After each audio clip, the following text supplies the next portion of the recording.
C'est une femme au grand cœur. Amen. C'est une femme. Yeah. C'est la douceur. Amen. Allez Voilà. faire du shopping. Célébrons la femme. Bravo à cette femme. Bravo les vraiment. mamans. Bravo les mamans. Déjà dit ça. Ah oui, je répète. Non.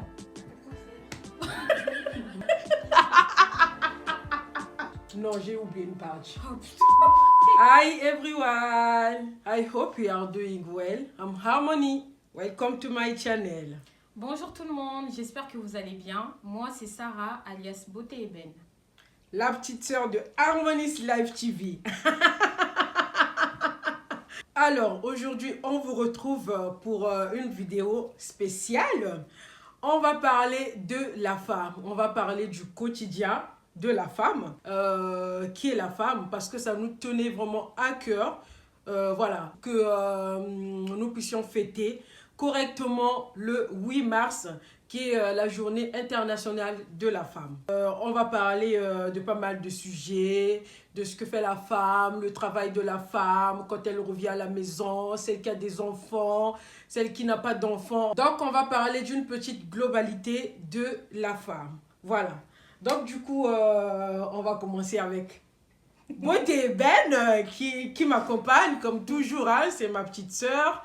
Elle m'accompagne dans tous mes moments. Voilà, donc voilà. Du coup, on commence par quel sujet? Beauté Eben.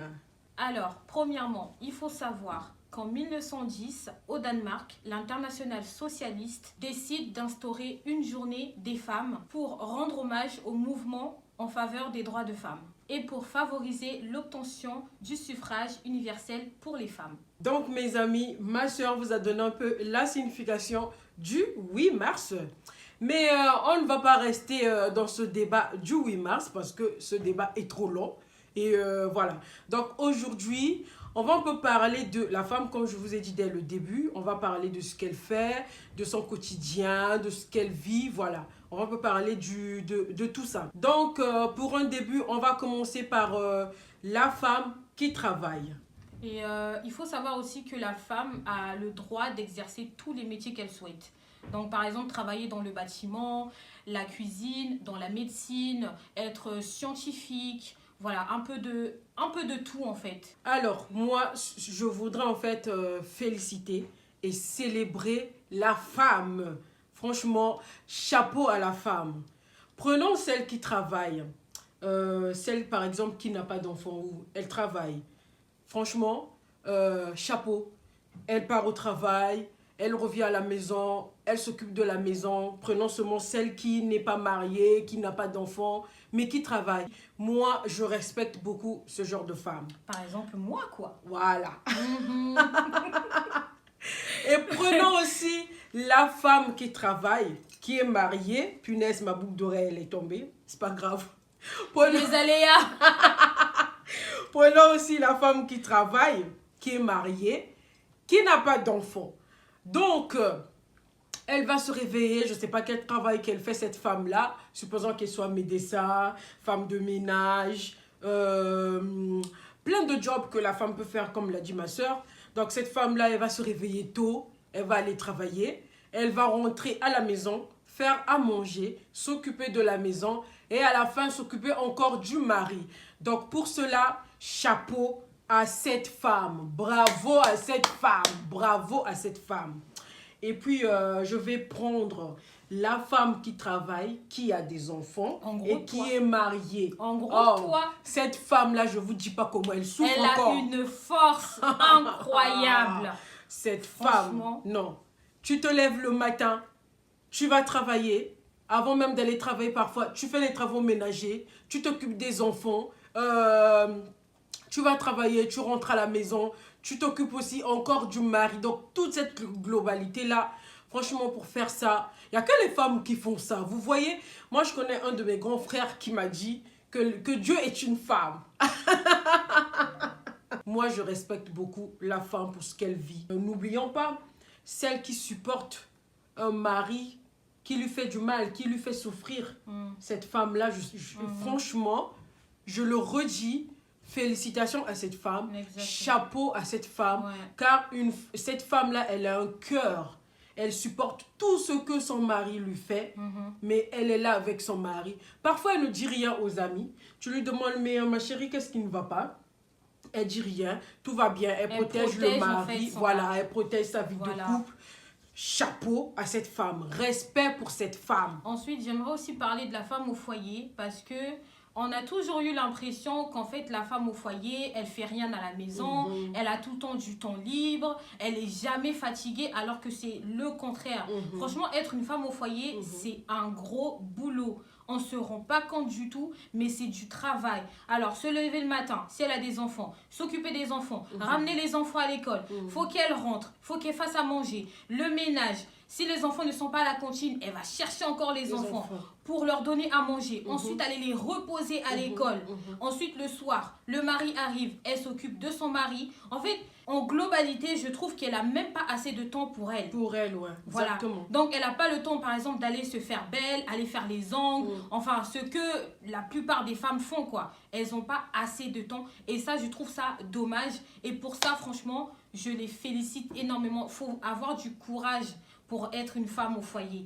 Et c'est pour cette raison que beaucoup de femmes ont décidé aussi de ne pas être femme au foyer parce que c'est un boulot énorme. J'aimerais qu'on parle aussi de la femme qui vit en Afrique. En gros, j'aimerais qu'on parle de nos mamans qui vivent en Afrique. Pour ce passage, moi, j'aimerais vraiment, en passant, j'aimerais féliciter ma mère, notre mère, parce que c'est une grande femme. C'est une femme de valeur. C'est une femme au grand cœur. Amen. C'est une femme. Yeah.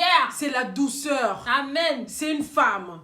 Sans oublier toutes les femmes qui sont à côté de nous. Nos tantes, voilà, nos cousines, nos amies, voilà. Les femmes en Afrique, ce sont des vraies femmes, des grandes femmes. Voilà.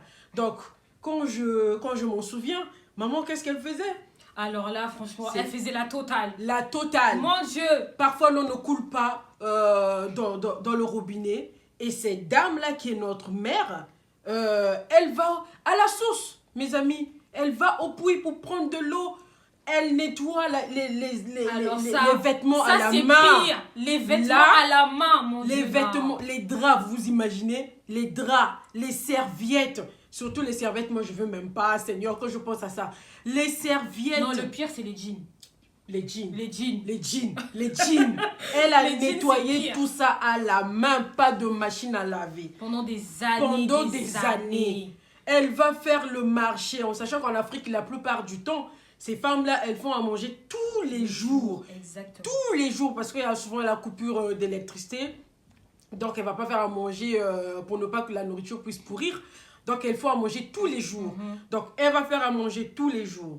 Elle va s'occuper de ses enfants. Elle va faire la lessive là. Ah, moi, la lessive vraiment à la main, cette lessive-là, je les respecte. Parfois, surtout celles qui vivent au village, elles vont au champ. Ah, mes amis, non. Elles vont au champ avec un enfant au dos. Avec un enfant au dos, elles mettent des trucs sur la tête. Non. C'est cette femme-là, ces femmes-là, ces mamans-là, il faut vraiment les respecter. Il faut vraiment leur donner une grande valeur, en fait. C'est des femmes travailleuses. Exactement. Et ces femmes-là, moi, je les respecte beaucoup. Elles ont une grande valeur, elles sont dans mon cœur. Oui. Quand je les vois, chapeau. Chapeau à ces femmes d'Afrique, à ces femmes de valeur qui se réveillent tôt. Parfois, elles ne travaillent pas, elles doivent aller au marché pour aller vendre soit des fruits, des légumes, plein de trucs pour s'occuper de sa famille. Non. Pour ces femmes-là, moi, je dis chapeau à vous. Chapeau et félicitations vraiment. Félicitations à ces femmes-là qui se battent tous les jours, Exactement. qui se lèvent très tôt, tous les jours, qui s'occupent de leur famille, comme l'a dit ma soeur. Parfois, elles se délaissent. La priorité, ce sont leurs enfants et le mari et la maison. Et cette femme-là, chapeau. Et puis attends, Oui. elle se lève tôt, hein?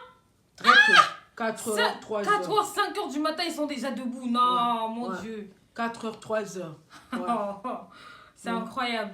C'est vraiment incroyable. Chapeau à cette femme. Bravo les vraiment, mamans. bravo les mamans. Bravo toutes les mamans. Hein, vraiment, chapeau. J'aimerais aussi qu'on parle de la femme seule avec des enfants. En fait, c'est bizarre, mais je trouve ça triste d'un côté. Pourquoi? Parce que malheureusement, elles n'ont pas choisi de se retrouver femmes seules avec des enfants.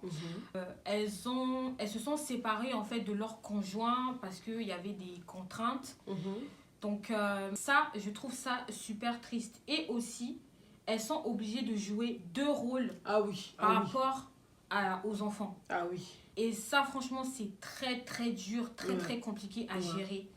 Et du coup, ces femmes-là, en fait, je trouve que c'est l'une des femmes les plus fortes dans ce monde. Parce que c'est vraiment pas facile. Gérer, en fait, maman et papa. Exactement. C'est vraiment difficile. C'est très, très compliqué. Surtout, si par exemple, le papa n'est pas présent dans la vie des enfants. C'est vrai. Ça, c'est quelque chose de très, très compliqué.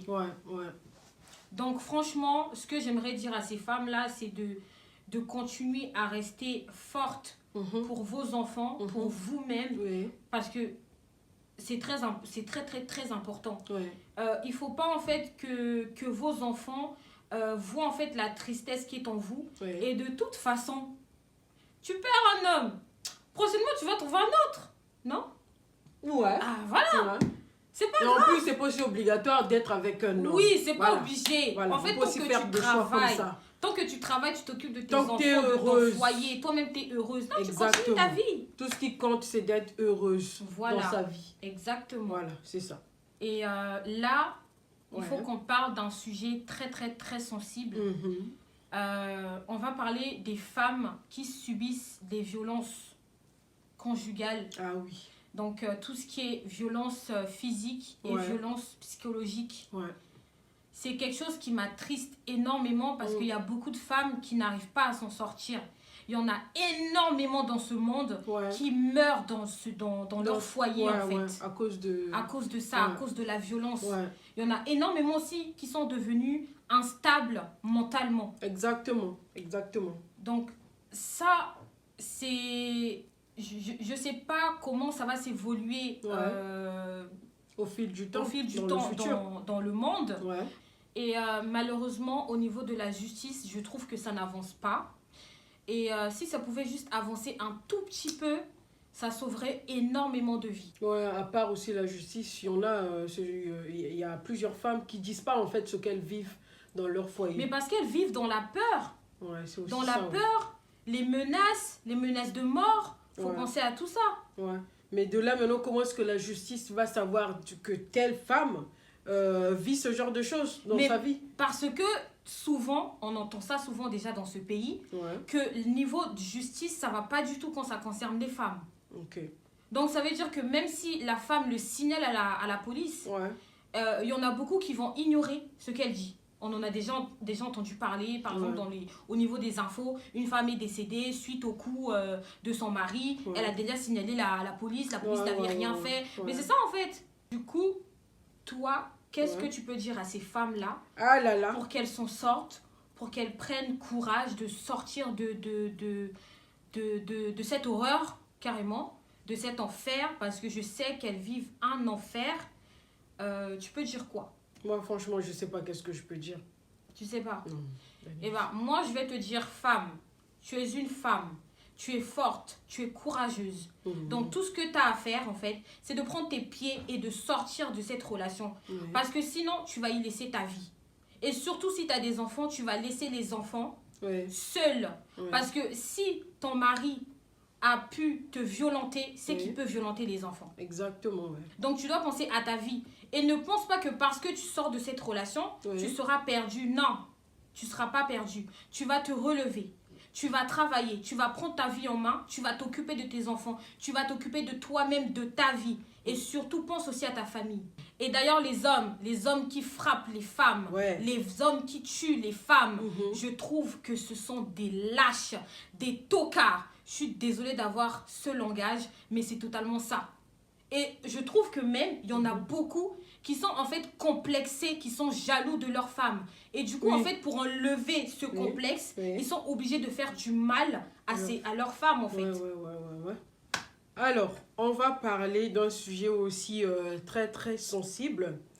De la femme qui est mariée, qui vit dans un mariage, qui est mariée en bref, mais qui n'a pas d'enfant, qui n'arrive pas à en faire.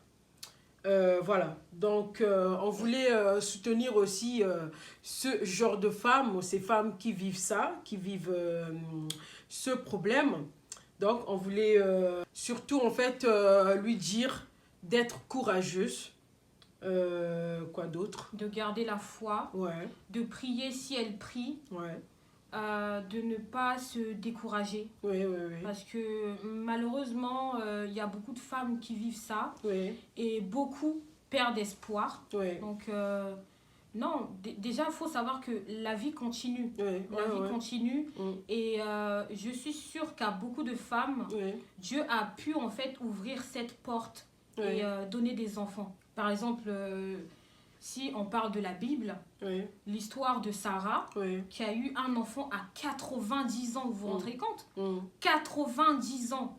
C'est très très âgé, mm. mais elle a pu en fait laisser une trace dans ce Dans ce monde en monde, fait. oui. Il y a aussi Élisabeth, la cousine de Marie, dans la Bible, qui a aussi la mère de Jean-Baptiste, qui a aussi eu un enfant très tard. Mais Voilà. ça, ce sont les miracles de Dieu. Exactement. Ça, ce sont les miracles de Dieu. Mais en gros, moi, ce que je voulais aussi dire à ces femmes-là, c'est vraiment d'être patiente et de s'accepter, parfois de s'accepter telle que la chose, elle vient en fait. Et surtout de prendre beaucoup sur soi, parce que souvent dans leur belle famille, et souvent dans les belles familles, il y a toujours des gens qui réfléchissent pas.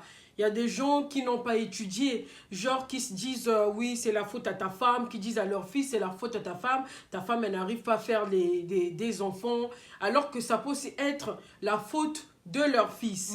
Vous voyez? Oui. Donc, dans ce sens-là. Donc, moi, je leur dirais, ceux qui ont les moyens de faire aussi les examens avec leur conjoint, pour voir qu'est-ce qui ne va pas. Peut-être que c'est chez le conjoint que ça ne va pas ou c'est chez elle. Se soigner médicalement ou traditionnellement, en fait, de chercher toutes les portes, en fait, qui s'ouvrent à elle. Voilà. Donc, c'est ça que je voulais dire. Et surtout, d'être patiente. Et comme on l'a dit aussi, il faut aussi, surtout moi, ce que je voulais aussi, le petit message que je voulais faire passer à ces femmes qui vivent ça, il faut en fait l'accepter. Parfois, en fait, tout le monde ne peut pas avoir des enfants. Exactement. Parfois, Dieu peut faire ton destin comme ça. Bon, toi, dans cette vie, tu n'auras pas d'enfants, ou bien dans ta prochaine vie, tu auras des enfants. Donc, tout ce qu'on peut faire, c'est de s'accepter, d'accepter son destin. Voilà, de ne pas le mettre dans la tête, de l'accepter et de le vivre autrement. D'essayer de vivre sa vie, en fait, de chercher une chose qui peut vous rendre heureuse. Exactement. Donc voilà, moi c'est ce que je voulais dire. Exactement. Et les femmes aussi qui n'arrivent pas, par exemple celles qui sont dans le foyer, qui font que des filles, et leur belle famille leur disent que oui, tu fais pas de garçon. Ces femmes-là, effectivement, dans ces belles familles, il y a toujours des gens, comme je vous ai dit dès le début, il y a toujours des gens qui savent pas. Alors que dans la médecine, c'est l'homme qui détermine le sexe de l'enfant. Ah oui, ça donc, faut le savoir. Hein. C'est l'homme qui détermine le sexe de l'enfant. Il y a beaucoup de gens qui ne le savent pas. Et quand la femme n'arrive pas à faire un enfant, un garçon plutôt, tiens, on lui porte préjudice. Oui, tu nous fais que des filles, tu nous fais que des filles, alors que ça vient de leur propre fils. Et c'est pareil, c'est aussi le contraire aussi. Si la femme n'a fait que les garçons, oui, tu nous fais pas la fille. Pareil, ça vient de leur fils. Donc, moi, je dirais aussi à ces femmes-là, franchement, de prendre sur soi, de vivre votre vie comme vous le voyez, comme vous le pouvez. Soyez heureuse parce que dans la vie, on ne peut pas tout avoir en fait. Exactement. On ne peut pas tout avoir. Il faut juste s'accepter comme on est. Voilà. Et restez positive. Exactement. Restez positive, soyez patiente. Mettez-vous dans la prière pour celles qui croient. Ne lâchez pas la prière. Et voilà. Et soyez vraiment heureuse. Et pour ça aussi, pour l'esprit sportif que vous avez, pour votre mal que vous vivez, je vous félicite aussi pour ça. Je vous félicite pour ça. Et voilà, donc soyez heureuses dans vos vies. Donc mes amis, on a essayé un peu de parler de la globalité de la femme, de ce que vit la femme et de ce que fait la femme. Voilà, on ne va pas trop tarder sur ce long sujet. J'espère que vous avez aimé cette vidéo. Voilà. Donc, on vous souhaite une très bonne fête de la femme pour ce 8 mars. Essayez de faire tout ce qui est bien et tout ce que vous trouvez mieux et bien dans vos vies. Allez faire du shopping. Célébrons la femme, respectons la femme. Voilà, si vous voulez aller faire les ongles pour ce jour-là, vous voulez aller faire le shopping, allez-y, mais surtout prenons ce sujet très au sérieux. Très au sérieux, voilà. Ouais. Pour celles qui viennent de découvrir ma sœur, elle a une chaîne YouTube, elle parle un peu de tout, du maquillage, des vêtements, de plein de choses. Donc pour celles qui sont intéressées, vous pouvez aller sur YouTube, vous mettez Beauté Ben. D'ailleurs, je vais vous mettre le nom de sa chaîne juste en dessous de la vidéo ou bien dans ma barre d'infos. Voilà, vous pouvez aussi aller sur sa chaîne, vous pouvez vous abonner pour la soutenir. Voilà. Et si vous avez TikTok, vous pouvez aussi me suivre et c'est toujours Beauté Ben. Alors mes femmes, de mon côté, je vous dis, soyez fortes, soyez toujours aussi courageuses. Ouais, n'oubliez pas d'être toujours belle, c'est très très très important. Pour celles qui viennent de découvrir ma chaîne, vous pouvez vous abonner et de cliquer sur la cloche pour recevoir toutes les notifications de ma chaîne. Et puis, n'oubliez pas de liker, de commenter et de partager. On se retrouve pour de prochaines aventures sur ma chaîne. Ciao.